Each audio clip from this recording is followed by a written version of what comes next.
Più di 350 firme raccolte in Piazza degli Scacchi a Marostica in un paio d'ore per sostenere le maestre della primaria Arpalice Cumanpertile che hanno accompagnato due classi quinte a Trieste. Qui bambini e bambine, guidati dai volontari di Linea ed Ombra, hanno consegnato un pasto e un paio di calzini ai migranti che seguono la rotta balcanica, facendo esplodere una vera bomba politica con quello che doveva essere un progetto di integrazione e inclusione. Tanti gli attestati di solidarietà all'elementare di Marostica, a cominciare proprio dai cittadini che hanno avviato la petizione chiedendo il rispetto del ruolo dell'istituzione scolastica e dei progetti didattico-educativi degli insegnanti.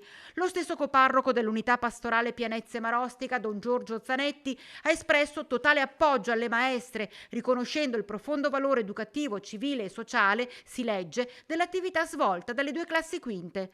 Dal suo canto la scuola continua a trincerarsi dietro il silenzio. Adesso proprio a delle riunioni, non riesce. Intanto si è in attesa dell'arrivo degli ispettori scolastici regionali, così come richiesto dall'europarlamentare leghista Anna Cisint, che ha interpellato Roma sdegnata da questa iniziativa. Presentata l'interrogazione al ministro Valditara perché quello che è successo in quella scuola primaria a Marostica è gravissimo. Sulla scia di Cisint anche l'eurodeputata di Fratelli d'Italia Elena Donazzan e il collega di partito l'onorevole Silvio Giovine. Dal suo canto il PD regionale parla di indebite ingerenze politiche e chiede direttamente al presidente Stefani e all'assessore regionale all'istruzione quali azioni intendano intraprendere per tutelare la libertà di insegnamento e l'autonomia delle istituzioni scolastiche venete. Sulla questione sono intervenuti anche i fornelli resistenti di Bassano del Grappa, gruppo spontaneo di cittadini impegnati nel sostegno ai migranti in transito a Trieste, che promuovono la cooperazione anche coinvolgendo i più giovani.